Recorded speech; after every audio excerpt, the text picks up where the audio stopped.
갈등론적 사회가는 일단은 그 급진적 구조주의로 보셔도 무방합니다. 그래서 일단은 그 예전에 그 공산주의와 이제 자본주의가 이제 대립이 있었죠. 그래서 이제 공산주의 같은 경우에는 소비에트 유니온으로 결국에는 구현이 되었고, 그리고 이제 자본주의는 이제 서방 세계를 대표하는 그런 어떤 경제 체제라고 할 수 있겠습니다. 그런데 이게 어, 일단은 그 여러분이 이제 좀 생각을 해보셔야 되는 것 중에 하나가 뭐냐면, 공산주의와 자본주의가 일단은 경제 체제에 대한 그 얘기이고, 그리고 이제 민주주의와 대비되는 거는 독재의 개념이에요. 그러니까 이제 그 어떤 구분이 여러분이 좀 명확하게 가져가셨으면 좋겠습니다. 사회주의와 또 공산주의는 또 다르죠. 사회주의는 약간 그 어, 민주주의와 좀 대별되는 그런 개념이라고 생각하시면 되겠어요. 자, 그 신좌파 운동을 배경으로 대두가 되었는데 갈등론이. 근데 신좌파 운동 같은 경우에는 예전에 이제 네오 마르크시즘 이렇게 얘기를 했었던 그겁니다. 그래서 갈등론자 같은 경우에는 그 갈등이 사회가 그냥 그 구조 자체가 갈등을 내포하고 있다라고 전제를 하고 있어요. 그래서 일단은 기능론 같은 경우에는 사회가 갈등을 내포하고 있지 않다라고 가정을 해가지고 문제였는데, 갈등론자들 같은 경우에는 어떤 사회는 무조건 갈등을 내포한다라고 너무 이제 모든 측면에서 갈등이 발생하는 건 아닌데, 그렇다고 얘기를 하니까 이제 좀 문제가 되는 그런 측면이 있었던 거죠. 자, 그래서 기능론자들 같은 경우에는 교육이 어떤 그 계층 이동에서 사다리다, 불평등 해소 장치다 이렇게 얘기를 했었는데, 항상 그런 게 아니다. 항상 그런 게 아니다. 그게 아니라 그런 거는 없다. 그러한 어떤 기능은 없다. 이렇게까지 극단적으로 주장을 하게 되는 거죠. 그래서 이제 사회적인 구조가 불평등을 야기하는 원인으로 이제 지목을 하고 있어요. 갈등론자 같은 경우에는 어떻게 이제 그 불평등을 야기를 하느냐. 그렇다면 사회를 지배하는 지배 계급이 있잖아요. 그리고 또 지배 계급 또는 지배 계층이죠. 근데 그런 사회를 지배하는 계급 또는 계층이라고 합시다. 계급은 좀 너무 극단적인 얘기니까. 그 사회 지배 계층, 그런 지배 계층이 자신들의 입맛에 맞게 사회가 가지고 있는 전반적인 어떤 가치관이라든가 이런 걸 다 구성을 해놓고, 그 가치관을 개개인들, 그러니까 사회를 구성하는 여러 소시민들이 그런 가치관을 받아들이도록 만든다는 어떤 그러한 형태의 주장을 하고 있어요. 그래서 여기 피지배 집단을 힘으로 억압하고, 피지배 집단은 그런 억압에 대해서 저항하는 구조가 바로 사회 구조다라고 얘기를 하고 있습니다. 자, 그래서 이제 피지배 집단과 지배 집단이 항상 갈등을 일으킨다는 거예요. 왜냐하면 스스로 지배 계급을 달성하고 싶어 하기 때문이에요. 이게 좀 말이 좀 이상한데, 그렇게 생각하시기보다는 지배권을 내가 갖고 싶기 때문에 갈등을 일으킨다 이렇게 생각하시면 되겠습니다. 자, 그래서 이러한 어떤 관점을 교육 내로 끌고 들어오면 이렇게 돼요. 아까 얘기를 했었던 것 중에 교육이 기능론은 뭐라고 기능론은 교육이 어떠한 기능을 수행한다 그랬죠? 계층 이동의 사다리다, 불평등 완화의 장치다 이렇게 얘기를 했었잖아요. 그런데 그게 과연 기능을 그렇게 하느냐라는데 의문을 가지고 있는 거죠. 갈등론적 교육관 같은 경우에는. 그래서 여기 나와 있는 콜맨 보고서라든가 개방교실, 타락교사의 의식하고 이런 것들을 보면은 교육이 항상 평등을 초래하는 것이 아니다라는 주장을 하게 돼요. 그게 실제로 어느 정도 그 연구에서 드러나고 있습니다. 그런데 이게 이러한 연구들이 그 데이터를 그렇게 결과적으로 뽑아냈음에도 불구하고 그게 항상 옳다라고 받아들여지지 않는 이유는, 지금 약간 간단하게 요약해서 얘기를 해드리자면, 그 교육에 영향을 미치는 모든 요인을 이 연구들이 바라본 게 아니기 때문에 그래요. 그렇기 때문에 좀 이게 이러한 측면들이 관련 있는 그런 요인들과는 이런 관계들이 있는데, 그 연구들에서 고려하지 못한 어떤 다양한 요인들은 또 그렇지 않을 수 있다는 점, 그거는 여러분이 좀 생각을 하셔야 됩니다. 자, 아무튼 제가 이제 갈등론적인 교육관 같은 경우는 제가 기본적으로 어떻다 그랬죠? 사회의 지배 계급 또는 지배 계층, 사회를 지배하는 자들이 권력을 가지고 있는 자들이라고 합시다. 권력을 가지고 있는 계층이 바로 지배 엘리트라고 얘기를 해요. 지배 엘리트가 가지고 있는 어떤 가치관이라든가 이런 것들이 있잖아요. 그런 가치관들 어떤 그를 피지배 계층에게 강제로 주입하고 있다라는 그것이 이제 사회 체제의 어떤 구조라고 이 사람들이 얘기한다고 했습니다. 능력주의도 그렇고요. 능력주의에서 사실은 능력주의가 굉장히 맞는 그 타당하고 합리적인 측면이 있는 건 사실이에요. 그런데 모든 것을 능력주의로만 규정하게 된다면 사회에서 다 맡을 수 있는 어떤 기능이라든가 이런 것들 있잖아요. 그런 것들을 모두 다 능력주의에만 의거해서 사회에서의 어떤 선발과 배치가 이루어진다면 그것들은 좀 여러 가지 이제 문제가 있을 수 있습니다. 왜냐하면 본인이 어떤 그 장애가 있는 분들이라든가 장애가 있는 분들 같은 경우는 어떻게 할 수가 없잖아요. 지적 장애뿐만이 아니라 예를 들어서 하반신이 좀 마비가 되셔서 휠체어 타고 다니시는 분들이라든가 이런 분들은 몸을 움직일 수 있는 능력이 굉장히 떨어지시죠. 그러니까 여러 가지 능력이 여기서 능력이 단지 그냥 머리 좋고 공부 잘하고 이것만 능력이 아니에요. 능력이라는 게 굉장히 여러 가지 측면으로 바라볼 수가 있습니다. 여러분 그 교육 심리학 할 때 기억나시잖아요. 그 능력에는 그 인지적인 능력이 있고요. 그리고 이제 심동적인 능력도 있고요. 그리고 감성적인 능력도 있고 여러 가지 능력이 있어요. 그렇기 때문에 그렇던 여러 가지 능력 자체가 그 발휘될 수 있는 부분이 제한이 되죠. 그리고 감성적인 능력 같은 거 생각을 해보세요. 그 봉준호 감독 이분이 공부를 엄청 잘하셨을 수도 있겠지만 제가 그분이 얼마나 잘하셨는지 몰라요. 근데 그분만이 갖고 있는 어떤 그 여러 가지 이제 미장센이라든가 여러 가지 각본을 쓰는 그 어떤 창의력이라든가 이런 거는 점수를 매길 수 있는 부분은 아니잖아요, 사실. 그런데 그런 것들까지도 모두 다 점수를 통해서 그 뭐 1등부터 뭐 꼴등까지 그걸 내 가지고 점수를 매길 수 없는 부분에도 그런 걸 매겨 가지고 그것에 따라 선발 배치를 하려고 시도하는 그런 측면이 없지 않아 있어요. 그 능력주의 같은 경우에는. 그렇기 때문에 그런 부분에서는 납득이 안 가는 그런 측면이 또 있는 거죠. 그래서 아무튼 이렇게 능력주의에 의거해서 이렇게 딱딱딱 1등부터 꼴등까지 딱 매겨가지고 좋아 너 1등이니까 너 하고 싶은 거 해. 2등은 너 그거 하고 싶은 거 해. 뭐 이런 식으로 해서 다 잘라나가고 마지막에 남아있는 일반적으로 우리가 받아들여지기로는 별로 좋지 않은 그런 직업들이라든가 어떤 기회라든가 이런 거밖에 주지 않는다면 그 성적이 낮은 분들한테 그거는 좀 형평성에 문제가 있지 않나요? 그래서 그러한 이런 피지배 집단 같은 경우는 능력이 떨어지는 경우에 심한 좌절감과 열등감을 경험할 수밖에 없는 거죠. 사실 그 어떤 능력주의에서 검증이 된 그런 사람들은 지배 계급으로 편입하기가 굉장히 쉽습니다. 그렇잖아요. 능력이 있는 게 증명이 되었는데. 근데 그런 능력이 있다고 증명되지 않은 분들은 어때요? 지배 계급으로 편입하기가 사실 어렵죠. 그러니까 그런 분들은 아예 기회 자체가 박탈당하는 그런 처지에 놓여 있는 거예요. 그래서 심한 좌절감, 열등감을 경험하게 된다는 겁니다. 약간 말이 길어졌는데 아무튼 그렇게 이제 능력주의라는 게 기존의 어떤 사회의 지배 권력을 소유하고 있던 자들에게 좀 유리하다는 것이 바로 이 갈등론적 교육관의 어떤 기본적인 전제입니다. 그래서 여기 보세요. 학교 교육을 이렇게 바라보고 있습니다. 기본 가정, 학교 교육은 지배 집단의 이익을 반영한다. 지배 집단의 이익과 가치관도 반영하고 있죠. 자, 그리고 능력주의는 어떤 모든 것을 점수화해서 그 능력을 1등부터 꼴등까지 그 서열화를 한 다음에 그 서열이 높은 사람들에게 더 기회를 많이 부여하는 이게 뭐 일단은 맞는 얘기인데 그렇게는 합리적인데 항상 그렇게 모든 것을 하려고 하니까 문제가 되는 거예요. 예외를 좀 둬야지. 그렇지 않겠어요?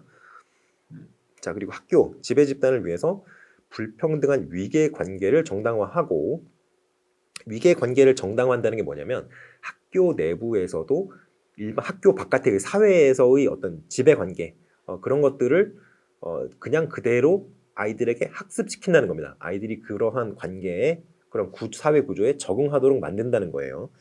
계급 간 긴장과 갈등을 완화하는 이데올로기적 교화 기관이다. 이게 왜 나쁘냐? 계급 간 긴장과 갈등을 완화하는 게 왜 나쁘냐? 이것이 본인의 선택으로 인해서 저 사람과 어떤 다른 계층과 내가 갈등을 하지 말아야겠다고 본인이 스스로 결정한 게 아니고요. 본인이 선택하고 그것에 대해서 책임을 지는 게 아니고 알게 모르게 직접적으로 간접적으로 이러한 어떤 그 태도를 학습시키기 때문에 문제가 되는 거예요. 이거라면 개인의 어떤 주체성이 사라지게 되는 거잖아요. 외부로부터 그렇게 하는 것이 바람직하다라고 끊임없이 교육을 받아와요. 그렇게 되면 어떻게 되겠어요? 예를 들어서 내가 수업 시간에 어, 노래를 부르고 춤을 추는 것이 바람직하다라고 십몇 년간 얘기를 들어봤다고 합시다. 그렇게 교육을 쭉 받아왔어요. 그러면 그게 바람직하다라고 생각하지 않겠어요? 근데 우리가 일반적으로는 수업 시간에 노래 부르고 춤추고 다른 사람을 방해하는 것이 바람직하지 않다라고 우리가 여기고 있죠. 근데 그것들도 역시 어, 수십 년간 우리가 그렇게 교육을 받아왔기 때문에 그렇게 생각을 한다는 겁니다. 그런 측면에서 일단 기본 그 기능론에서 얘기하는 어떤 그 학교의 기능이 사실상 개인의 선택과 주체성을 말살시키는 그런 요인이다. 이렇게 주장을 하는 게 갈등론적 교육관이죠. 자, 의의와 한계를 보겠어요. 의의는 구조 기능주의의 이게 기능론이에요. 기능론. 기능론의 허구성을 드러냈다. 기능론은 모든 것이 잘 기능하고 서로 잘 화합하고 서로 잘 조화되고 이렇게만 얘기를 하는데 그렇지 않은 요소들도 있다는 걸 지적을 하게 된 거죠. 그리고 학교의 교육제도가 학교 외부의 어떤 그 힘, 학교 외부의 어떤 정치적인 힘이라든가 뭐 그런 것들이 있잖아요. 그런 것들에 의해서 영향을 받을 수 있다. 이런 것들을 좀 지적하는 계기가 되었죠. 한계, 이것도 보시겠습니다. 한계 같은 경우에는 기능론도 그랬지만 기능론 같은 경우는 어땠어요? 학교를 단지 사회의 어떤 안정과 그 조화 그것들을 달성하기 위한 어떤 수단으로만 보았잖아요. 갈등론도 똑같아요. 어떤 갈등을 통해서 지배 계급을 몰아내고 피지배 계급이 지배 권력을 차지하는데 어떤 힘을 실어주는 그런 방향으로 자꾸 얘기를 하다 보니까 그리고 사회가 항상 갈등만 하는 것이 아니며 사회의 어떤 각부가 조화를 이룰 때 사회가 더 효과성이라든가 그 사회의 어떤 효율성이라든가 이런 것들이 좋아지는 요인들이 분명히 있음에도 불구하고 모든 것들을 지배 계급과 피지배 계급 간의 어떤 갈등 이런 걸로만 바라보다 보니까 결국엔 그것들을 극복할 수 있는 교육을 해야 된다 이런 식으로 얘기를 하는 거거든요. 갈등론 같은 경우에는. 그러면 어떻게 되겠어요? 교육이라는 것이 결국엔 여기서도 사회 개혁의 어떤 수단으로만 전락하는 그런 측면이 있는 거죠. 교육이 그것만 하는 게 아니잖아요. 아이들이 알아야 되는 것들을 가르치는 지적인 어떤 전달이라든가 이런 것들도 분명히 있는데 그런 것들에 대해서 무시를 하게 되는 거죠. 그리고 지적인 전달뿐만이 아니라 아이들의 어떤 도덕적인 품성이라든가 전인으로서의 어떤 성장이라든가 이런 여러 가지 긍정적인 요소들이 있는데도 불구하고 그런 거에 대해서는 교육을 고려하지 않는다. 이런 단점이 있습니다. 그리고 이게 좀 가장 큰 것 같아요. 이게 저는 개인적으로는 개인적인 실패의 원인을 무조건 어떤 사회 구조 탓으로만 돌리는 게 문제입니다. 사회 구조적인 어떤 문제로 인해서 개인의 성취가 제한되는 측면도 분명히 존재하는 건 사실이에요. 근데 우리 사회 같은 경우에 우리 사회 같은 경우에는 그 선진국 사회 같은 경우에는 일반적으로 체제가 안정이 되어 있는 경우가 굉장히 많이 있습니다. 물론 이제 사회의 각부가 서로 갈등하는 요인들도 굉장히 많이 있죠. 그러나 그럼에도 불구하고 내전이 계속 끊임없이 일어나는 아프리카 사회라든가 이런 거에 비교를 해보세요. 우리 사회는 굉장히 안정되어 있는 구성이 많이 있죠. 그런데 그러한 사회에서는 사회 구조가 그게 안정이 되어 있다는 얘기가 사회를 구성하는 각부의 이제 합의에 의해서 그게 어느 정도 그래도 납득이 갈 만한 요인 구석이 있으니까 그 체제가 어느 정도 유지되거든요. 물론 계속 변화합니다만. 그런데 그러한 구조가 잘못되었다. 그 구조가 잘못되었기 때문에 내가 능력을 발휘하지 못한다. 이런 식으로만 몰아가는 거는 조금 자신의 어떤 선택과 책임을 좀 외면하는 그런 측면이 있다. 이런 점에서 좀 비판을 받는 측면이 있습니다. 자, 그래서 여기 이제 표가 있는데요. 이렇게 이 표는 그냥 여러분이 잘 보시기 바라요. 지금 제가 이제까지 얘기했던 것들을 좀 쭉 정리해 놓은 부분이 바로 이 부분입니다. 자, 콜맨 리포트 그냥 쭉 보시고요. 그러면 갈등론적인 교육 이론을 좀 보시겠어요. 아까 기능론 때는 별로 없었죠. 그런데 이제 뭐 갈등론은 확실히 얘기가 많아요. 기능론에 비해서. 이 갈등론 같은 경우는 굉장히 있어 보이는 그런 측면이 있죠. 왜냐하면 기존의 어떤 체제에 저항한다는 그런 측면에서 원래 그 사람이라는 게 이 배데스를 좋아해요. 이게 배데스. 나쁜 놈 있잖아요. 나쁜 놈 되는 거 되게 좋아하거든요. 그래서 이제 배드에스 기질이 있기 때문에 이런 어떤 이론들이 굉장히 더 많이 나왔다라고 생각하시면 될 것 같습니다. 사실 그렇죠. 기존의 어떤 사회가 문제가 전혀 없으면 이런 게 없을 텐데, 이런 게 안 나올 텐데, 사실 기존의 어떤 그 사회를 구성하고 있고 사회를 지탱하고 있는 그 사회적인 구조라는 게 모순이 없을 수가 없잖아요. 그래서 그 모순들이 여러 각부에 존재를 합니다. 그렇기 때문에 그런 모순들을 하나하나 공격하는 여러 가지 이론들이 있는 거고 그 이론들이 타당한 구석들이 상당히 있죠. 그러니까 이런 이론들이 나오는 거니까요. 그런 뭐 이게 뭐 정치적으로 엮으시면 안 돼요. 이건 이렇게 보시고 이론으로 보시면 됩니다. 자, 그래서 재생산론부터 한번 볼게요. 자, 그래서 재생산론부터 보시겠어요. 재생산론은 크게 두 가지로 나뉩니다. 여기 경제적 재생산론이 있고요. 그리고 문화적 재생산론이 있어요. 자, 이렇게 크게 두 가지로 나뉘는데요. 경제적 재생산론 같은 경우에는 경제 구조를 사회가 지금 가지고 있는 경제 구조를 재생산한다라고 생각하시면 되겠고요. 그리고 문화적 재생산론 같은 경우에는 사회의 어떤 문화적인 구조, 문화라는 게 사실은 굉장히 여러 가지 요인들이 복합적으로 영향을 미치는 그런 부분이죠. 그래서 문화, 아비투스라는 개념을 가지고 들어와서 어떤 문화를 그냥 사회의 어떤 그 각 부가 서로 기능하는 어떤 구조다라고 생각을 하시면 되겠어요. 그 문화적 재생산론에서 그 문화는 그래서 사회 구조를 재생산한다 이렇게 생각하시면 되겠습니다. 그래서 이제 경제적 재생산론부터 한번 볼게요. 여기 보시면 재생산론은 그래서 아무튼 재생산을 한다라는 거예요. 어떤 걸 재생산한다? 기존에 있던 구조를 재생산한다는 건데 경제적 재생산론 같은 경우는 좀 경제 구조에 포커스를 맞추고 있는 거고 문화적 재생산론 같은 경우는 경제적 요인 외의 다른 요인에 좀 포커스를 맞추고 있다 생각하시면 돼요. 자, 경제적 재생산론부터 볼게요. 이게 대응이론 또는 상응이론이라고 합니다. 이 대응 또는 상응이라고 얘기하는 이유가 뭐냐면 바로 지금 제가 얘기했던 거 사회가 갖고 있는 어떤 경제 구조 있죠. 생산수단을 갖고 있는 사람과 생산수단을 갖고 있지 못한 사람, 경제적으로 우위에 있는 사람과 경제적으로 여류에 있는 사람 간의 어떤 그 구조가 학교 내부에서도 그대로 반영이 되어서 아이들이 학습을 하게 된다라는 측면에서 주장하는 게 이거예요. 그래서 학교 교육 체제와 공장에서의 생산 체제가 내용 및 구조가 대응 관계를 유지한다. 그러니까 이제 여러분 이제 1대1 대응 뭐 이런 거 기억나시죠? 수학에서 배웠잖아요. 산수할 때 배우셨잖아요. 그 대응 관계, 상응 관계, 항상 1대1로 대응되는 거는 아닙니다만, 공장에서의 어떤 생산 체제 보시면 공장장이 있고요. 거기 이제 중간 관리자들이 있고, 그 일반 그 사원들이 있을 거 아니에요. 그 노동자들이 있을 거 아니에요. 근로자들이. 그러니까 그런 구조가 학교에서 동일하다는 거죠. 교장 선생님 있고요. 그리고 그 밑에 중간 관리자인 교감 선생님과 선생님들이 있죠. 그리고 그 사원 계층에 해당되는 사람들이 누구예요? 일반 학생들이 되겠죠. 그래서 그렇게 대응이 된다. 이렇게 얘기를 하는 겁니다. 능력주의 뭐 얘기를 하고 있고요. 자, 그리고 교육의 상대적 자율성론이라는 게 있습니다. 이거는 조금 약간 곁다리라고 해야 되나? 약간 이제 결이 약간 다른 얘기인데 아무튼 이것도 뭐 비슷한 얘기기는 해요. 그래서 자본주의 국가론이라고 얘기를 합니다. 그래서 교육의 상대적 자율성론 같은 경우에는 교육이 국가가 그 어떤 나름대로의 어떤 자율성을 갖고 있다는 거예요. 그래서 어떤 문화라든가 어떤 사회적인 구조 있잖아요. 그런 것들에 여기 보시면 이 경제적 재생산론 같은 경우는 국가가 사실은 사람들이 합의에 의해서 만들어 놓은 어떤 무형의 어떤 존재잖아요. 그런데 여기 이제 교육의 상대적 자율성론에서 얘기하는 국가는 그런 그 수동적인 개념의 어떤 국가 이런 것이 아니고 국가도 어떤 생명체처럼 나름대로 의지를 가지고 기존 질서를 재생산한다는 거예요.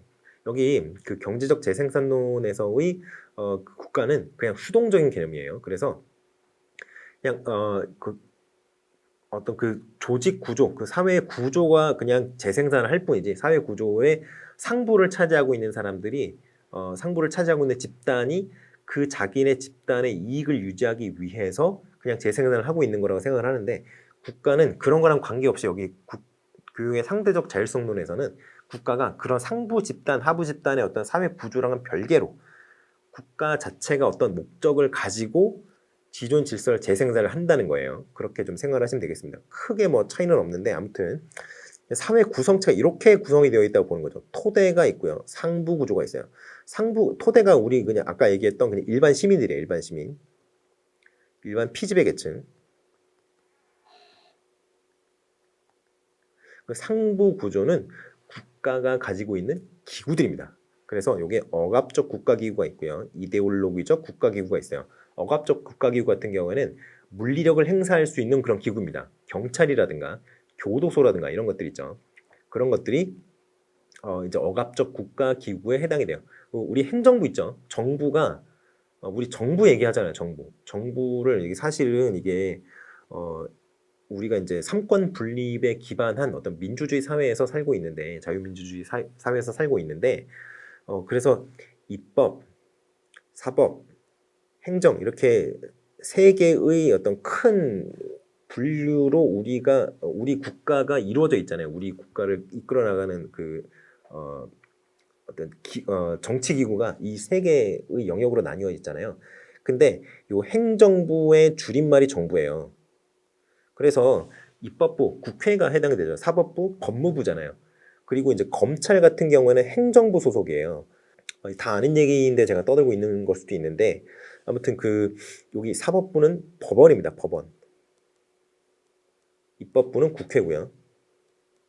그래서 법을 좀 잘못 입법을 했다거나 이런 경우에 정부를 욕을 하는 경우가 있는데, 정부를 욕을 하시면 안 돼요. 국회를 욕하셔야 돼요. 그리고 판결이 잘못 나왔다고 해서 요 정부를 욕하시면 안 되고 법원을 욕하셔야죠.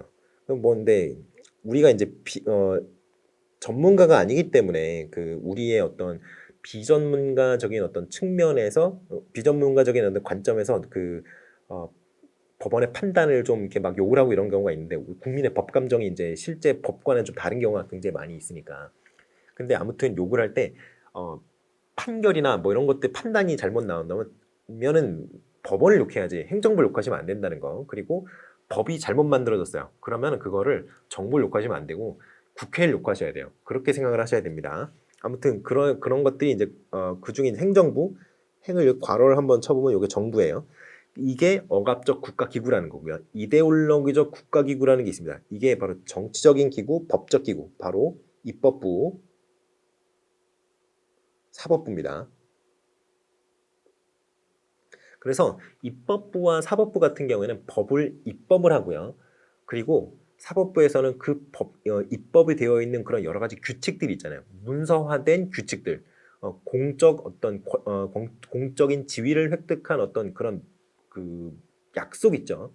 그 약속을 어떻게 구현하라라는 명령을 내리는 부서가 사법부예요. 그리고 그 명령을 구체화하는 부서가 바로 행정부입니다. 그렇게 생각하시면 되겠어요. 그래서 입법부와 사법부, 행정부는 사실 사법부가 시키면 그냥 일하면 되는 거예요. 그리고 입법부 같은 경우에는 국민의 뜻을 대별해서 국민의 뜻을 대리로 어떤 법으로 만드는 기관이 입법부가 되겠죠. 그래서 이게 강제력의 사용 없이, 강제력은 어디서 사용한다고? 여기서 사용한다. 그래서 강제력은 여기 이데올로기적 국가기구, 입법부와 사법부는 강제력을 사용하지 않아요. 그래서 이데올로기적인 조정과 통제를 통해서, 주로 이제 법을 통해서죠. 법의 어떤 입법과 법률적 판단, 이것들을 통해서 우리 사회를 구성하고 있는 여러분이나 저 같은 사람들을 규제한다. 생각을 하시면 되겠습니다. 아무튼 뭐 그런데요. 억압적 국가기구가 있고요. 이데올로기적 국가기구가 있다. 그래서 RSA라고 하고요. ISA라고 한다. 뭐 이런 정도만 알고 계시면 될 것 같아요. 자, 그리고 교육적인 ISA를 볼까요? 여기 ISA가 이데올로기적 국가기구라고 했죠. 그래서 교육적 ISA는 어떤 기능을 하느냐? 바로 이런 기능을 합니다. 생산수단의 유지나 변형을 위한 방법적 지식을 전수한다라고 했어요. 생산수단의 유지와 변형이라는 게 뭐겠어요? 결국에는 공장에서 아니면 직장에서 내가 어떻게 해야지 돈을 벌어먹고 연봉을 타먹고 할 수 있느냐, 이런 거에 대한 어떤 교육이 이루어진다는 겁니다. 근데 그런 어떤 직업을 여러분이 선택을 해서 연봉을 받으려면 기존에 있던 경제 구조 있잖아요.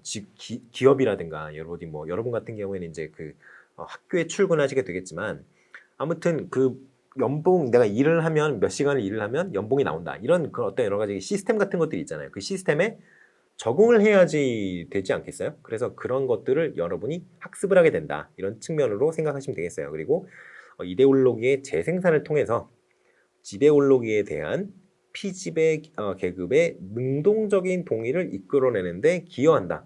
여러분도 굉장히 능동적으로 어떤 피지배 계급인데 여러분 피지배 계급이잖아요. 여러분 지배 계급이 아니잖아요. 저도 그렇고. 굉장히 능동적으로 기존의 어떤 그 지배 이데올로기에 동의하고 있죠. 그러니까 여러분 공부하고 있는 거 아니에요? 지배 이데올로기에 결정해 놓은 게 임용고시를 통해서 합격을 해야지만 공교사가 될 수 있어 라고 정해놓은 거에 지금 여러분이 적극적으로 동의하고 있기 때문에 시험 보는 거 아니에요.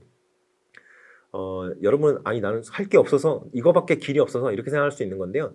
다 능동적인 동의입니다. 수동적 동의는 뭐냐면요. 여러분 앞에 칼을 들이밀고 안 하면 죽여버린다, 찔러 죽인다 이렇게 막 협박을 했을 때 마지못해서 동의하는 게 수동적인 동의예요. 아시겠죠?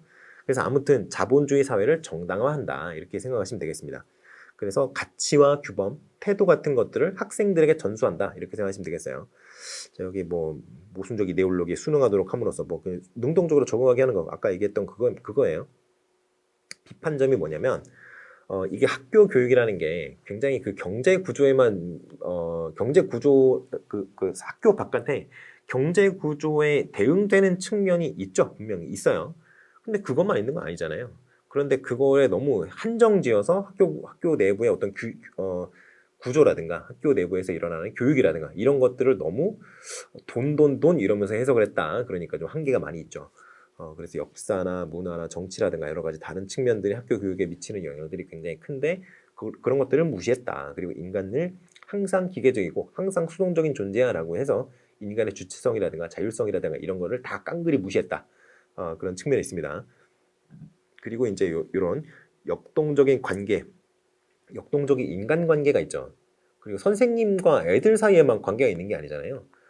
그리고 그렇죠.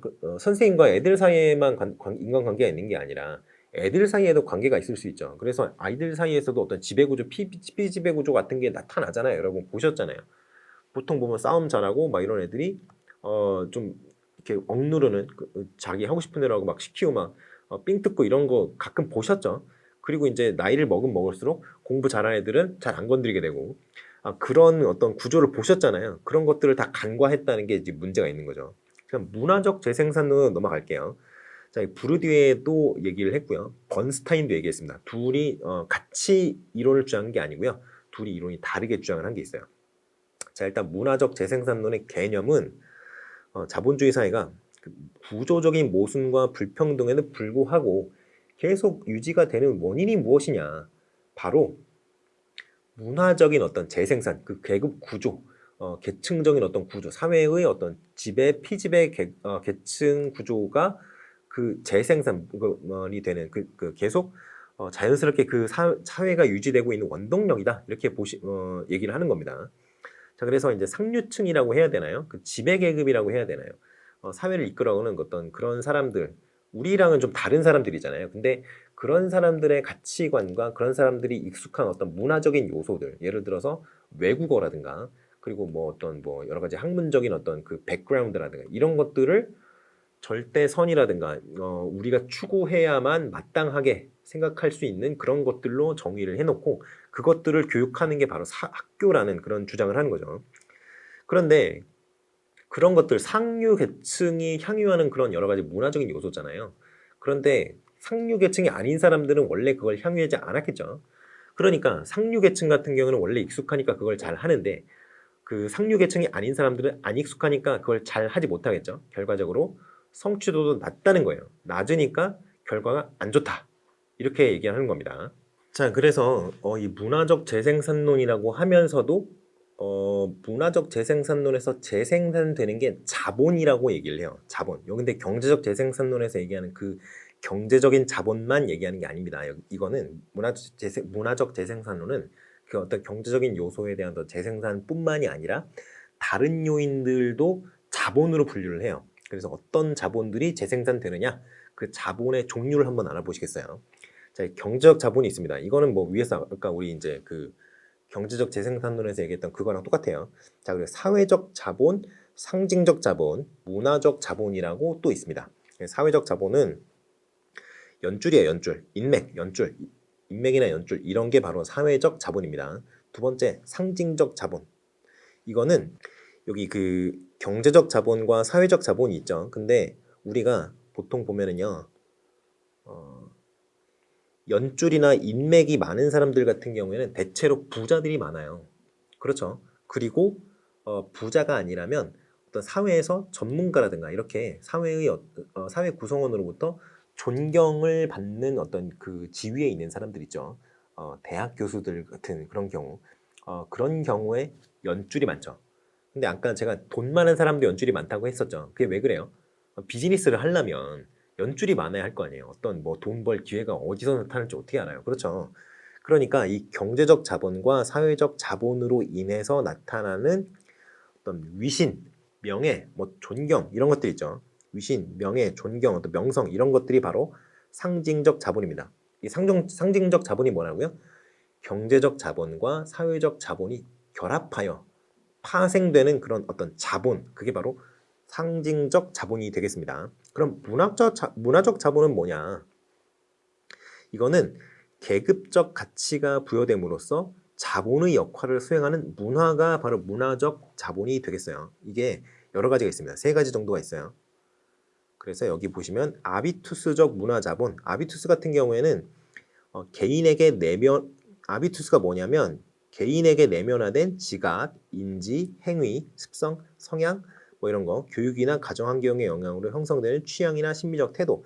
그러니까 쉽게 말해서 그냥 어떤 개인이 내면화하고 있는 어떤 그 사고 방식이 이제 아비투스가 되는 거예요. 그래서 보시면 지각이나 인지나 행위라든가 습성이라든가 이게 전부 개인이 갖고 있는 어떤 인지적인 경향성이죠. 그래서 인지 경향성이 바로 아비투스라고 생각하시면 되겠습니다. 근데 이 아비투스적 문화자본 같은 경우에는 굉장히 오랜 세월 경험을 누적해 오면서 이게 형성이 돼요. 그렇기 때문에 굉장히 장기적으로 반복적으로 학습을 했고 그러다 보니까 그 영향력도 장기적으로 반복적으로 행사가 됩니다. 자, 그래서 이제 아비투스가 이런 건데요. 아무튼 뭐 이거 개념이 좀 모호하다 이런 얘기를 좀 비판도 있긴 있죠. 그리고 객관화된 문화자본이라고 있어요. 객관화가 이루어지려면 어떻게 되어야 될까요? 객관화라는 게 무엇을 가지고 이루어지죠? 평가 기준이 명확하게 있어야 객관화가 되겠죠. 그래서 법적인 소유권 이거는 당신이 소유하고 있어요라고 이제 여러분이 이제 그 예를 들어서 여러분이 핸드폰을 가지고 있잖아요. 핸드폰. 근데 여러분이 그 핸드폰을 살 때 어떤 그 계약서라는 걸 작성을 하시죠. 그 계약서를 작성을 했기 때문에 여러분께 소유권이 인정이 되는 거예요. 자, 그렇게 법적인 소유권이 인정이 되는 그런 경우 그런 자본들이 바로 객관화된 문화 자본이라고 하겠습니다. 그래서 상속이 될 수 있어요. 왜냐하면 우리가 상속권이라는 권리를 보장을 해주고 있죠. 그래서 객관화된 문화자본은 어떤 법적인 소유권이 인정이 되는 형태의 자본이다. 그러면 제도화된 문화자본이 뭘까요? 제도화되었다. 결국에는 졸업장입니다. 졸업장. 쉽게 말해서 졸업장이라든가 자격증, 학위 이런 것들이 바로 제도화된 문화자본이에요. 제도화되었다는 게 뭐냐면 결과적으로는 우리 사회의 문화가 인정하는 어떤 능력을 얘기를 하는 거예요. 우리 사회가 어떤 능력을 인정하기 위해서 어떤 기준을 만들었을 때 그 기준을 충족하면 제도화가 되었다고 얘기를 하죠. 자, 제도화된 문화자본 같은 경우에는 학력의 화폐적 가치를 보증해요. 학력 자본의 화폐적 가치라고 얘기했는데 그냥 학력이라고 생각하셔도 됩니다. 한마디로 그 대학교 타이틀 있죠. 대학교 타이틀을 얼마나 가치가 있는지를 보증해 준다는 거예요. 그래서 경제자본과 문화자본권의 전환율을 수립한다라는 점에서 굉장히 중요합니다. 전환율 요거는 여기 그 각주로 내려가 보시죠. 자본의 전환이라는 개념이 굉장히 중요한데요. 이 부분은 시험에 안 나와요. 제가 확신할 수 있습니다. 이 부분은 시험에 안 나오는데 왜 이 제도화된 문화자본이 그렇게 중요하냐라는 점에서 이 각주를 좀 읽어보시는 게 좋습니다. 160페이지 하단에 각주가 있어요. 자, 이게 자본의 형태가 변화하는 게 바로 자본의 전환이라고 하는 거예요. 그래서 보시면 학력이 높은 사람들 있죠. 예를 들어 초등학교를 졸업한 사람과 대학교를 졸업한 사람은 학력에 굉장히 격차가 많이 나 있죠. 그러니까 문화적인 어떤 그 자본을 갖고 있는 게 한도가 보통 이거 평균적으로 정해져요. 이 학력 자본에 의해서. 그런데 문화적 자본이 경제 자본으로 변했다가 경제 자본으로 전환된다는 게 뭐예요? 지금 그 단순한 돈의 어떤 소유만 얘기하는 게 아니라 어떤 그 소유권이라든가 그 어떤 그 자본에 접근할 수 있는 접근성이라든가 여러 가지 개념들을 굉장히 광범위하게 포괄하는 게 바로 경제적 자본이라는 거예요. 그러면 초등학교를 나온 사람이 부에 접근할 수 있는 기회가 많겠어요? 아니면 대학교를 졸업한 사람이 부에 접근할 수 있는 기회가 많겠어요? 그 어떤 부라는 구조를 부의 그 웰스라고 하는 거, 웰스에 접근할 수 있는 루트가 초등학교를 나온 사람보다 대학교를 나온 사람이 훨씬 더 많습니다. 그건 그렇잖아요. 왜냐하면 고등교육을 받았잖아요. 그러니까 당연히 그럴 수밖에 없어요. 그런데 그렇게 해서 부에 접근하는 방향, 그 루트라든가 그 난이도라든가 이런 게 훨씬 학력이 높은 사람한테 유리하니까 이런 사람들이 훨씬 부를 많이 쌓을 수 있겠죠. 물론 예외적인 경우도 있습니다만 평균적인 얘기를 하는 거예요. 자, 그렇게 돼서 부를 쌓았어요. 그러면 이 사람들은 학력을 물려주기 쉬울까요? 쉽지 않을까요? 부를 쉽게 쌓은 사람들. 더 쉽겠죠. 왜냐하면 부를 갖고 있으니까 여러 가지 교육의 기회들이 증대될 거 아닙니까? 그러면 그 후손들 있죠. 아들이나 딸이나 그 2세들, 3세들 부가 있으면 교육의 기회가 많고요. 교육을 잘 받을 수 있는 그런 확률이 굉장히 올라가죠. 그러면 학력 자본을 쌓기가 쉬워져요. 결국에는 경제 자본이 문화 자본으로 지금 형태가 변화한 거랑 똑같습니다. 그러면 문화 자본이 잘 구축이 되어 있으면 또 경제 자본에 대한 어떤 접근성이 높아지죠. 이렇게 경제 자본이랑 문화 자본이 계속 형태를 바꿔가면서 세대를 거쳐가도 상관이 없어요. 이 계속 이렇게 형태를 바꿔가면서 순환하게 되는데 이 과정이 바로 자본의 전환이라고 얘기하는 과정이에요. 그래서 이 자본의 전환이 이 그 학력이 높으면 높을수록 돈이 많으면 많을수록 훨씬 더 원활하게 이루어집니다. 그 없는 사람들보다. 그래서 이게 굉장히 그 어떤 그 사회 내부의 어떤 계층을 고착화하는 데 굉장히 큰 역할을 해요. 그래서 선진국 같은 경우에 사회가 안정화될수록 어떤 사회가 이제 그 건국이 되면은 어떤 나라가 세워지면 굉장히 혼란스럽죠. 왜냐하면 그 전에 있던 나라가 망해서 어떤 지배 구조와 피지배 구조가 다 상실되고 새로운 지배 구조와 피지배 구조가 생길 거 아니에요.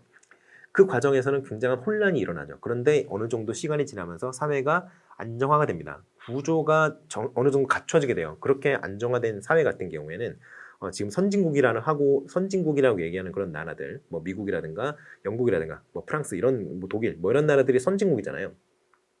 그런 나라들 같은 경우에는 이 자본의 전환이 굉장히 잘 이루어집니다. 누구한테요? 지배계층한테. 그렇기 때문에 이런 경우에는 지배계층과 피지배계층이 고착화되는 현상이 나타나는 거예요. 그게 나쁘다고만은 얘기할 수 없습니다만 그래도 이제 부정적인 어떤 그 측면으로 바라볼 수 있는 여지가 또 많은 것도 사실이죠. 왜냐하면 그 어떤 그 계층 이동이 어느 정도 자유로워야 사회가 변화가 되는데 그 어떤 잘 사는 사람은 계속 잘 살고 못 사는 사람은 계속 못 살고 공부를 잘 못 사는 사람 같은 경우에는 계속 어떤 그 고등교육을 받을 기회도 굉장히 줄어들고 그러면은 이게 사회가 변화하지 못하고 결국엔 썩은 물이 돼버린단 말이죠. 고인물은 썩잖아요. 이렇게 사회가 변화하지 못하고 역동적인 어떤 능력들을 상실하게 되면 결국에는 사회가 부패하게 되고 그 국가가 망하게 되는 겁니다. 그래서 사회는 어느 정도의 역동성이 항상 유지되는 게 바람직해요. 그거는 맞아요. 근데 아무튼 이 제도화된 문화자본 같은 경우에는 이 자본의 어떤 자본의 전환율에 대해서 그 어떤 지적을 했다는 점에서 굉장히 의의가 있는 그런 그런 이론이라고 할 수 있겠어요. 상징적 폭력이라는 거 볼게요. 넘어가서. 자, 상징적 폭력이라는 거는 사회적인 허구성에 의해서 부여된 상류계급의 문화예요. 상류계급의 문화. 이게 모든 사람에게 어떤 보편적인 추구해야만 하는 어떤 당위적인 기준이 되는 그런 현상 때문에 결과적으로는 다른 문화를 규정하게 되고 그리고 계급적인 차이를 만들게 되는 그런 현상 그걸 얘기를 합니다. 상징적 폭력이라는 게 결국에는 어떤 외국 문화에 대한 어떤 그 고급 문화라고 우리가 얘기하는 것들 있죠. 그 미술관을 뭐 간다든가 뭐 굉장히 비싼 뭐 오페라를 본다든가 이런 굉장히 고급의 어떤 취미라든가 그런 문화 활동을 한다는 것 자체가 일반적인 대중은 할 수 있겠습니다만 아주 자주 할 수 있는 건 아니죠. 비싸니까. 근데 이런 상류계급의 문화 이런 것들이 우리가 추구해야만 하는 우리가 도달해야만 하는 어떤 이상향이다라고 딱 기준이 딱 되어버리면 그거에 도달할 쉽게 접근할 수 없는 다른 문화들은 어떻게 되겠어요? 그거는 저급한 문화로 딱지가 딱 붙어버리게 되죠. 그러니까 이런 경우에는 계급적인 차이가 딱 생겨버린다는 거예요. 그래서 저급한 문화를 향유하는 사람들, 예를 들어서 영국 같은 경우에는 귀족이라든가 상류층에 있는 사람들은 폴로를 즐기죠. 축구 안 봐요.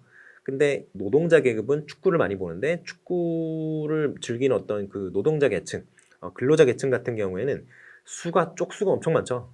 그러니까 그 축구라는 스포츠가 그렇게 잘 유지가 되는 거 아니겠어요? 그런데 폴로는 즐기는 사람이 별로 없음에도 불구하고 리그가 잘 유지가 된단 말이죠. 그게 왜 그러냐면 상류층 아주 비싼 돈을 지불하고서라도 그 폴로를 즐길 수 있다는 거죠. 경제적 여유가 있으니까. 그래서 아무튼 뭐 그러한 어떤 그 현상이 나타나게 되는데 결국에는 상류층의 문화가 하류층의 문화, 그 상류 계급의 문화가 하류 계급의 문화, 좀 뭐 지배 계급의 문화가 피지배 계급의 문화 이런 것들을 판단하는 잣대가 되어버리는 현상이 바로 상징적 폭력이라고 하는 겁니다. 자, 그래서 재생산이 어떻게 되느냐? 재생산이 자, 제도화된 문화자본을 통해서 재생산된다고 했어요. 제도화된 문화자본. 제가 아까 얘기했죠. 제도화된 문화자본이 뭐라고요? 자본의 전환을 일으키는 요인이라고 했습니다. 자본의 전환을 일으키는 요인. 그래서 제도화된 문화자본을 통해서 재생산된다는 것은 결국에는 자본의 전환을 통해서 기존의 어떤 구조가 재생산된다는 거예요. 그리고 상징적 폭력 또는 아비투스를 통한 재생산. 이거는 뭐예요? 결과적으로는 상류 계급 또는 지배 계층 이런 사람들의 어떤 문화적인 어떤 잣대, 문화적인 기준, 어떤 가치관 이런 것들이 당위적인 어떤 기준이 되어버리는 우리가 도달해야만 하는 어떤 목적지 이렇게 되어버려서 다른 것들은 다 폄훼된다는 거예요. 그렇게 되면은 어떤 잘 못 사는 부류가 갖고 있는 문화가 열등한 문화가 아니잖아요. 그거는 다른 부류가 갖고 있는 다른 문화잖아요. 그런데 그것들을 모두 다 열등한 것으로 치부하게 되는 그런 과정이 바로 그 어떤 폭력적인 어떤 가치관에 주입을 하게 된다는 거예요. 측면에서 얘기하는 건데요. 그렇게 재생산이 이루어지는 게 바로 상징적 폭력 또는 아비투스를 통한 재생산이라고 얘기할 수 있겠습니다. 근데 생각을 해보세요. 이게 이 상징적 폭력이나 아비투스는 어디 묶어놓고 막 고문을 하면서 집어넣나요? 가치관을? 세뇌를 막 그렇게 해요? 막 고문을 하면서? 아니죠. 어떻게 해요? 그냥 암암리에 행해지는 거잖아요. 너 그런 거 해? 그건 별로 그렇게 고급진 건 아닌 것 같아. 고급스러운 건 아닌 것 같아. 그건 저급하잖아. 이런 식으로 막 멸시의 어떤 그 느낌이라든가 여러 가지 간접적으로 전달되는 어떤 뉘앙스 같은 것들이 있죠. 그런 것들이라든가 학교에서 배우는 게 어떤 것들이에요? 학교에서 쌍욕하는 거 가르치지 않죠. 학교에서 육두문자 막 남발하는 거 가르치지 않습니다. 학교에서는 굉장히 정제된 언어를 가지고 어떤 교과들을 가르치게 되죠. 선생님들도 막 욕하지 않잖아요. 물론 그렇게 하시는 분들도 일부 있습니다만 극소수죠. 그러니까 그런 것들이 전부 상류 계층이 향유하는 문화의 어떤 기본적인 어떤 뭐라고 그래야 되나요? 어떤 기준이라고 해야 되나요? 표준이라고 해야 되나요? 그런 것들인데 그런 것들을 사용한다는 점에서 이미 피지배 계층 또 이제 뭐 좀 생산성을 갖지 못한 그런 계층, 그런 하류 계층 이런 사람들에게 이게 자연스럽게 그런 사람들이 받아들이도록 만드는 그런 작용을 한다는 겁니다. 그래서 물리적인 강제나 강압을 사용하지 않고 당연히 그렇게만 해야 하는 그런 기준의 어떤 자격을 획득하고 있기 때문에 다른 계층이 상류 계층이나 지배 계층이 아닌 사람들이 그런 가치관을 따라올 수밖에 없는 그런 가치관을 추종할 수밖에 없는 그런 형태로 만들어 버린다는 거예요. 그런 의미에서 상징적 폭력이나 아비투스를 통해서 어떤 기존의 구조나 문화적인 구조 이런 것들이 재생산된다고 얘기를 하는 겁니다. 그리고 나머지는 쭉 읽어보시면 되고요. 이제 지위 집단 이론이라는 걸로 넘어갈게요. 지위 집단 이론. 자, 지위 집단 이론 같은 경우에는 사회적인 이해관계 그리고 지위 구조 이 두 가지가 어떠한 밀접한 관련을 갖고 있느냐 이것에 조금 더 초점을 맞추고 있습니다. 그래서 지위와 지위 집단 학력이 뭔지 한번 살펴보겠어요. 지위 같은 경우에는 한 개인이나 집단이 유지하고 있는 신분 이런 것들이 바로 지위입니다. 그 직업이나 학력 이런 것들이 여러 가지 우리가 사회에서 우리를 평가하는 기준이잖아요. 우리가 어떤 사람들이 어떻게 알아요? 그렇잖아요. 그럼 우리를 평가할 수 있는 기준이 뭐예요? 직업.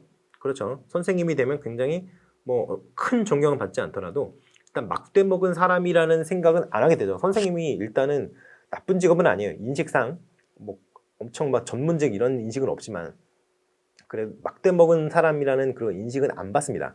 나름대로 괜찮은 직업이에요. 상당히 굉장히 좋은 직업이죠. 그래서 그런 것들 그리고 학력 여러분이 막 하버드를 나왔어요. 그러면 여러분을 사람들이 어떻게 볼까요? 이야 하버드를 나왔어 이렇게 하면서 굉장히 대단한 사람으로 취급을 하겠죠. 그런데 실제로는 막 속에 막 악마가 한 두세 마리쯤 살고 있는 그런 나쁜 성격을 갖고 있는 사람이라고 생각을 해봐요. 만약에. 그런데 그런 거랑 관계없이 우리가 겉으로 나타내는 우리 겉으로 보여지는 그런 여러 가지 요인들, 객관적으로 판단할 수 있는 요인들에 의해서 우리를 평가하게 된다는 거죠. 그래서 이것들이 바로 지위를 결정하는 요인들이 되는 거죠. 그럼 지위 집단이라는 게 뭘까요? 지위가 비슷한 사람들끼리 모여서 집단을 만들면 그게 바로 지위 집단이에요. 그러면 학력은 무슨 기능을 할까요? 학력. 제가 아까 하버드 무슨 뭐 나온 사람들 이런 얘기를 했었는데, 자, 학력이라는 거는 특정한 지위 집단에서 요구하는 문화적 경험을 반영하여 이것을 아이들에게 가치 있는 것 이렇게 주입하고 있습니다. 그렇죠? 학교 교육 같은 경우는 그걸 얘기하고 있어요. 너희 대학 안 가면 어떡할래? 큰일 나. 이런 말을 듣잖아요. 알게 모르게 듣죠. 여러분이 중졸로 끝났어요. 고졸로 끝났어요. 그러면 여러분이 선택할 수 있는 그 어떤 미래에 대한 추구할 수 있는 방향 자체가 굉장히 줄어들 수밖에 없죠. 그런데 여러분이 대학을 가야 사람 구실을 한다라는 얘기를 들었기 때문에 언젠가 들었기 때문에 그리고 직접적으로 들었든 간접적으로 들었기 때문에 여러분이 대학을 온 거잖아요. 그러니까 대학에 대한 어떤 학력에 대한 어떤 가치관을 어떤 상징적인 체계로서 여러분이 주입을 받은 거죠. 그래서 학력 수준은 지위 집단의 문화를 상징하게 됩니다. 자, 여기 보시면 지위 집단 문화와 학교의 지위 집단 문화와 사회의 지위 집단 문화가 잘 합치되는 경우 학력이 선발 지표로서 갖는 그런 기능 이게 더 강화된다라고 얘기를 하는데요. 이게 쉽게 말하면 어떤 얘기냐? 예를 들어서 대학교를 졸업을 했을 때 어떤 사회에서 평가하는 그런 기준이 있을 거 아니에요. 초등학교만 졸업을 했을 때 사회에서 평가하는 그 어떤 기준이 있을 거 아니에요. 저 사람은 그래도 고등교육을 받았네. 저 사람은 못 배운 사람이네. 이렇게 암암리에 우리가 다 생각을 한단 말이죠. 별로 그래 생각하는 게 바람직하다는 얘기가 아니라 그렇게 다 생각을 하게 된다는 말이죠. 근데 이러한 것들이 우리가 평가를 받는 기준인데 그게 우리 사회가 갖고 있는 문화적인 어떤 구조와 굉장히 잘 합치하지 않나요? 이렇게 잘 합치하면 예를 들어 어떤 사회 어떤 그 지위 집단이 가질 수 있는 어떤 그 바운더리가 있습니다. 예를 들어 어떤 XX 대학교 동문회 아니면 뭐 예를 들어 이제 학부모회 뭐 이런 거 얘기를 해볼까요? 학부모회 같은 경우에 그냥 학부모면 가입을 할 수 있어야 될 거 아니에요. 근데 가입을 했다고 해봅시다. 그런데 저 사람은 초등학교밖에 안 나왔대. 그러면 은근히 무시당하고 따돌림 당하고 이러는 게 현실이거든요. 그러니까 이 어떤 집단에 잘 정착해서 그 집단의 일원으로서 이미 그 집단을 이루고 있었던 다른 사람들에게 인정을 받기 위해서는 이런 그 지위 집단으로 편입하기 위한 자격증이 필요해요. 그런데 학력이 바로 그러한 기능을 한다는 겁니다. 여기 보시면 문화적인 자격증이라고 얘기를 했었죠. 근데 학력이 그 집단에 들어간 이후에는 그 집단 내에서 뭐 어떤 기능을 하는데 사용되질 않아요. 그냥 우리 집단의 일원으로서 받아들일 것인지 말 것인지를 판단하는 기준으로만 활용이 된다는 겁니다. 예를 들어 여러분 그렇잖아요. 여러분 동문회를 여러분 들어갔어요. 여러분 졸업하신 뭐 대학교 있잖아요. 그 대학교 동문회를 들어갔어요. 그 동문회를 들어갔더니 무슨 과 이런 과만 그 동문회를 이루고 있다고 해봅시다. 예를 들어 뭐 경제학과, 경영학과만 뭐 동문회를 이루고 있다고 해봐요. 근데 여러분이 들어간 거예요. 그 주류는 경제학과, 경영학과인데 여러분 4대 나왔잖아요. 여러분이 그러면 그 집단에서 잘 적응하기가 어렵지 않을까요? 아무래도 그렇죠. 경제학과, 경영학과 애들만 둘둘둘 모여 있는 그런 동호회인데 그런 어떤 그 동문회인데 거기 들어가면은 좀 여러분이 그 집단의 일원으로서 잘 받아들여지기는 쉽지가 않겠죠. 물론 뭐 결혼해서 뭐 와이프나 뭐 남편이나 그 집단의 원래 기존 멤버였다 이러면 또 모르겠지만 아무튼 그렇습니다. 그래서 근데 이제 들어갔을 때 아무튼 여러분 이제 편입이 됐다고 해봐요. 편입이 됐으면 그 경제학과, 경영학과나 뭐 여러분이 사대 다닐 때 배웠던 그런 전문적인 어떤 지식이 그 동문회 내에서 사용되는 건 아니잖아요. 그렇죠. 뭐 가끔가다가 뭐 얘기는 나올 수 있겠죠. 얘기는 나올 수 있겠지. 그거 배웠으니까. 얘기는 나올 수 있을 텐데 그 여러분의 전문적인 지식을 활용해서 동문회 활동을 하는 건 아니거든요. 그러니까 그냥 통행증, 자격증 이거에 불과하다라고 얘기를 하는 겁니다. 자, 그래서 지금 학력이 자격증에 불과하다 그랬잖아요. 자격증 또는 통행증에 불과하다고 했잖아요. 근데 이 자격증이나 통행증으로서의 기능만 함에도 불구하고 그 지위 집단으로 편입되고 싶은 사람은 그 학력이라는 자격증을 취득을 해야만 그 집단에 들어갈 수 있을 거 아니에요. 그러니까 그 학력을 취득하기 위한 어떤 경쟁이 더 치열해진다라고 얘기를 하는 겁니다. 여기 보시면. 그래서 학력 경쟁이 나타나는 거예요. 자, 비판점을 보실까요? 보시면 학력이 그냥 형식적인 자격증에 불과하다라고 얘기를 했는데 실질적으로는 어떤 집단에 편입하기 위해서는 기능을 하죠. 통행증, 자격증으로 기능을 하죠. 그러니까 이게 지위 집단 이론이 얘기하는 게 약간 자기가 스스로 자기를 두드려 패는 약간 모순적인 모습이 약간 있습니다. 자, 아무튼 그래요. 그래서 학력 경쟁이 계속 치열하게 이루어지는 이유 중에 하나가 바로 이런 점들 때문이죠. 생각을 해보세요. 여러분 그 외고를 보내기 위해서 부모님들이 굉장히 노력을 많이 하신 경우가 많을 거예요. 그 이유가 뭡니까? 외고 나온 친구들이 나중에 사회에 진출했을 때 뭐 한 자리씩 해먹는 경우가 다른 그냥 일반 평범한 고등학교 나온 경우보다 월등히 많으니까 그런 데서 인맥이라도 잘 쌓아라 라고 생각을 해서 외고를 보내려고 그렇게 노력을 하는 거 아니에요. 물론 자기 자식이 공부를 잘해서 그러한 어떤 한 자리 해먹고 하는 게 진짜 더 중요하겠지만 혹시나 그런 한 자리를 못 해먹더라도 그런 한 자리씩 해먹는 친구들이랑 인맥을 쌓아놓으면 나중에 어떤 도움이 될지 어떻게 알아요. 그러니까 외고 보내려고 하는 거 아니에요. 뭐 과학고 보낼 수 있으면 과학고 보내려고 그러고. 그러니까 그런 거 생각을 해봤을 때 학력 경쟁이라는 건 정말 치열하게 이루어지고 있는데 그게 바로 그 지위 집단의 어떤 일원으로서 받아들여지기 위한 어떤 자격증이기 때문에 그렇게 되는 거죠. 자, 그렇게 해서 지위 집단 이론을 봤고요. 그 다음에는 이제 저항 이론을 보시겠습니다. 이 저항 이론은 윌리스, 지루, 애플 요 세 명이 이제 얘기를 했는데요. 세 명이 같이 얘기한 게 아니에요. 그냥 저항 이론이 윌리스가 얘기했던 저항 이론, 지루가 얘기했던 저항 이론, 애플이 얘기했던 저항 이론 조금씩 다릅니다. 자, 그래서 이제 윌리스의 저항 이론부터 볼 거예요. 윌리스의 저항 이론은 문화 생성론이라고도 합니다. 그래서 여기서는 이제 간파와 제약이라는 개념이 나와요. 그 전에 제가 얼핏 언급을 한 적이 있는데 간파와 제약이라는 거. 제가 교육행정학 할 때 나왔던가 뭐 생활지도와 상담할 때 얘기를 했었던가 뭐 그런 것 같아요.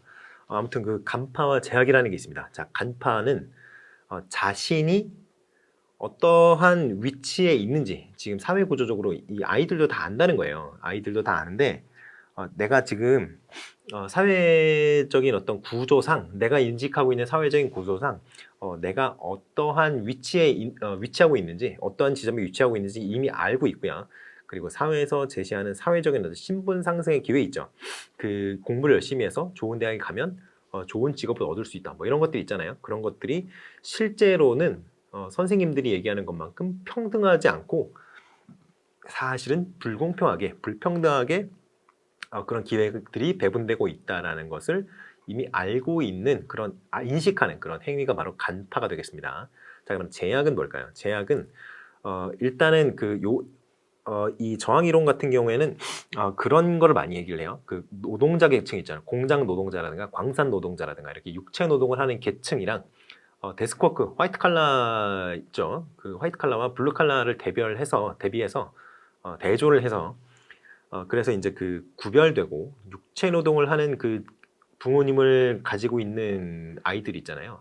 그런 경우에는 어차피 내가 신분 상승할 수 있는 그 기회가 딱 한정되어 있다. 내가 상승할 수 있는 내가 내 노력으로 상승시킬 수 있는 신분은 딱 한정되어 있다.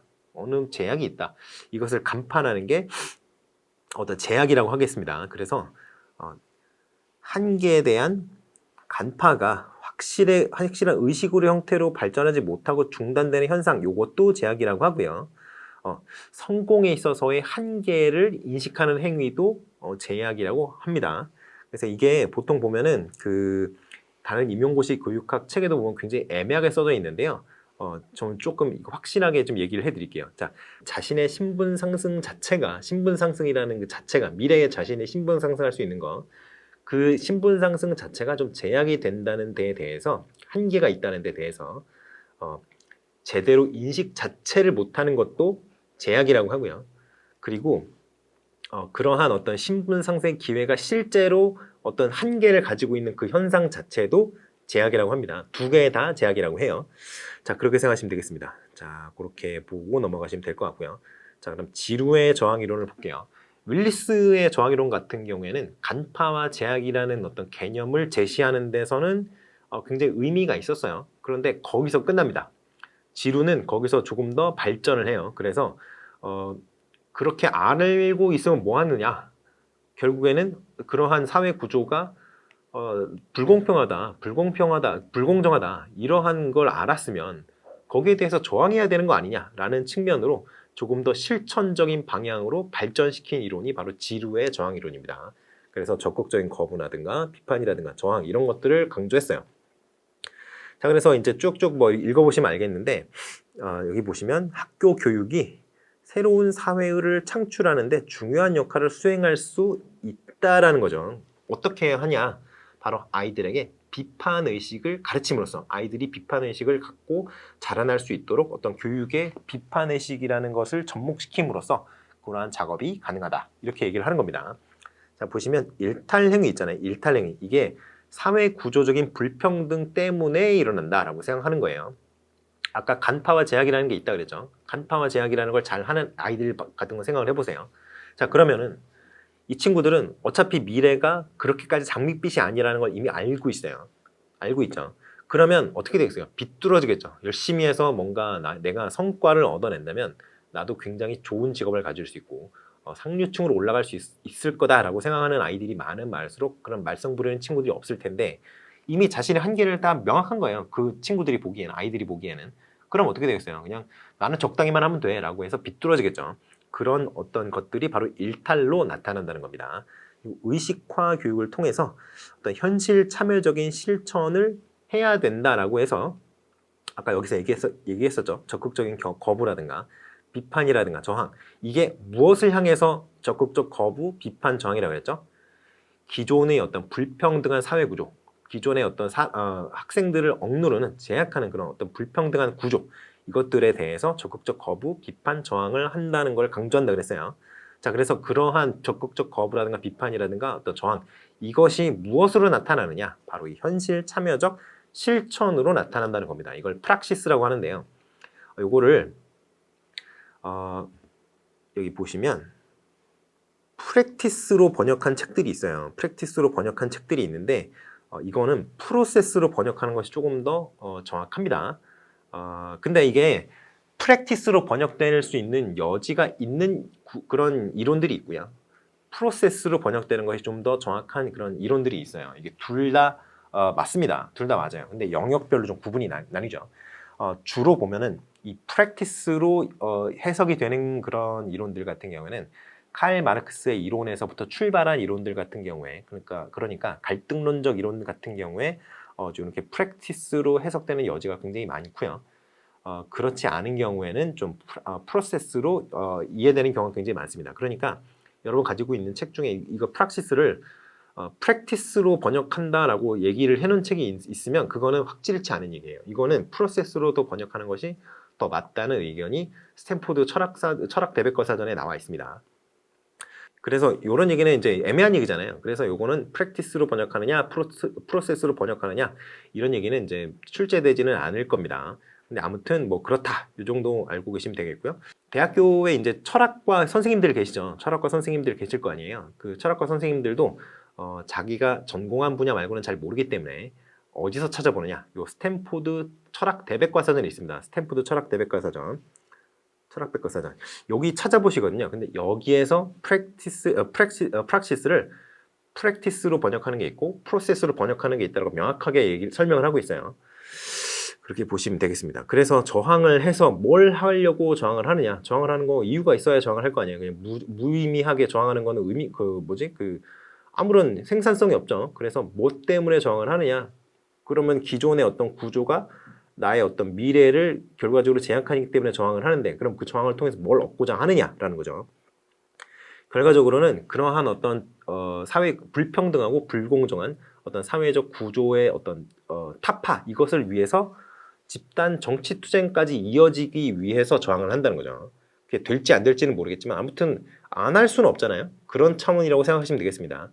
자, 문화적 헤게모니론은 이거는 신교역 사회학 사회 이론이에요. 그래서 이제 갈등론으로는 분류가 잘 안 됩니다. 그래서 이거는 조금 이따가 하겠어요. 자, 그러면 무정부적 이상론을 보시겠습니다. 무정부적 이상론.